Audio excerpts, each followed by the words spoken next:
From just making 16,000 profit from my first HDB sale to planning a $5 million property purchase without draining our savings while having 3 kids in tow. Today we'll be talking about this not just for the drama but for real strategies that you can learn for your own property journey. If you are planning your next property move and need help with data research and planning so that you don't miss any opportunities, drop me a DM over here and I'll be happy to chat with you. So I have my timeline written here so I don't miss a single detail and you can learn from my mistakes and my planning for your own property purchase and journey. So before 2009, when I wasn't even a property agent, not in the industry yet, I sold my first HDB for 16,000 profit. But that sale actually got me into the real estate industry, and that is a story for another time. But after taking my 16,000 profit, actually I thought of buying a 400,000 one-bedroom condo in Woodley. But at that time in my 20s, I do not have any savings, so I did not proceed with the purchase. And yes, I missed it. So back then, buying is very achievable. This is the breakdown of a supposed 400,000 purchase. You can see that back then you can loan up to 90% and the down payment is only 5% of cash and 5% of CPF. The bank loan works out to be 360,000 and the buyer's stamp duty is only $6,600. So for every chapter of this story, I will have the lesson to be learned over here so you can have an overarching view of what actually went wrong and what I learned through this experience. So for this one is when entry price is low, don't wait for the perfect timing because what looks expensive now will look cheap on hindsight. So I joined the real estate in 2009, fully focused on HDB segment. So I know the in and out of all the HDB and all my clients are HDB owners. But the thing is, making all those transactions in HDB, I also did not think of upgrading or purchasing a private property. Until one day, my boss gave me a wake-up call and inspired me to enter into the private property market. So finally, I bought my first private property, which is a 2-bedroom plus a study room at 917,000. But honestly, it was more of an emotional purchase than a strategic one. Like everyone who is purchasing their first property, I wanted to buy somewhere that is near my family. I want to stay near my family, and I bought the best unit that I can get, which is like the highest floor I can get, the best view I can get, even with a high ceiling. So naturally, I paid a high PSF as well. I didn't look at the supply demand. I did not benchmark the pricing. I just wanted the best unit. But here's something interesting. So in 2012, if you recall, it was actually the peak of the property market. Soon after, 2013 was the introduction of TDSR and the property market took a dip. And many may be thinking that if I would have just waited for another 6 to 9 months, I would have entered a much lower price. But the truth is, if I would have waited to 2013 after the TDSR has been in effect, I would not even be able to get a loan because for us, we are self-employed. The TDSR framework is a very stringent framework and I wouldn't be even able to afford the property even if it has dipped 5 or 10%. And for my purchase, this is the breakdown, and by this time, the loan to value is already 80%. We have to fork out 20% of the down payment, which is 5% cash, 15% CPF. But for our case, most of it comes from cash. Loan will be $725,600 and the buyer's stamp duty works out to be $21,210. And here you can like the video if you ever make an emotional purchase just like me. You are not alone. So that purchase eventually TOP and it became our home. The home was good for a while, but back then we are expecting our second child, and with a helper, the space for us is really not enough. We are outgrowing the space and we have to move. So we sold that unit, but instead of buying a larger unit in the area for own stay, like most people would do for the upgrading, what we chose to do is something less mainstream. We bought a new launch for investment at 902,000. This was purely investment because at 902,000 we can only buy a 2-bedroom. It's definitely not enough for us, but we are very clear that it is an investment property. And here is the kicker. We moved into a 3-bedroom with utility, helper's room, helper's toilet. It fit our family perfectly with extra rooms, and we are paying $2,700 of installment. If you look at what we are paying for installment for the 2+ study, we are paying $2,650 per month for the installment and a $300 maintenance fee. So renting a larger unit is actually cheaper than owning a smaller unit. And for this pure investment property that we purchased, this is the breakdown. Again, 80% loan, which means cash $45,100, CPF $135,300, loan will be $721,600, and the buyer's stamp duty works out to be $21,600. Because we sold the last property and purchased this is still considered our first loan, and that is why we are taking the 80% loan. So this, I learned that we really don't need to own what we live. We can live where we want to and own where we make profit. So that brings us to our next move. We stayed in that rental property in that same location that we first purchased for about 4 years, and we paid like $2,700 a month, and for the final year we paid about $3,000 a month. When our investment property TOP,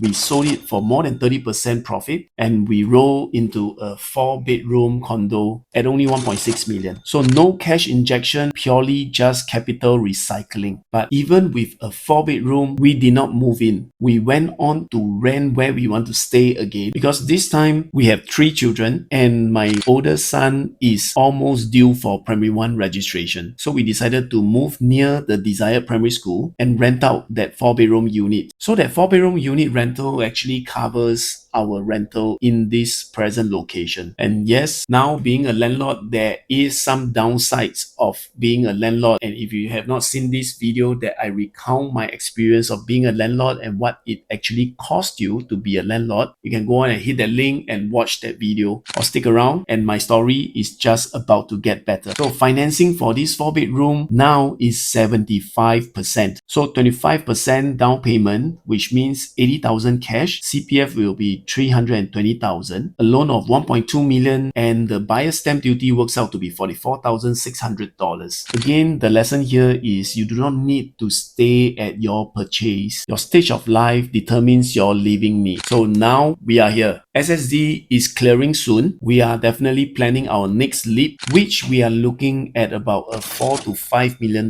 property. But this time we are undecided. Should it be a landed or another condo? Own stay or investment? We are still reading the market and deciding as I speak to you right now. And that's why I'm sharing this with you, because I know that many of you are in the same boat as us. And if you are at a similar crossroad, you can DM me and we can share stories and actually help each other make better decisions. And this is my final thought and also my biggest takeaway. We didn't grow our property portfolio with a windfall or a big inheritance. From a 16,000 HDB profit to now planning for a $5 million purchase. We did not do it with a huge savings. We are just planning strategically with what we have, step by step. Always maintaining the buffers because we have 3 kids in the tow, and always planning 2 steps ahead. If you are just starting or stuck right now, just remember this. Don't aim for perfect, aim for progress. Because when you buy right, you don't just buy property, you elevate your net worth. And yes, we are still a work in progress. Let's grow together. Share this with a friend if you find our content helpful, and do consider subscribing to this channel because it really helps us and motivate us to do more content for you. And most importantly, it doesn't cost you anything. This is Ron signing off. DM me if you want to preview or plan together. Bye.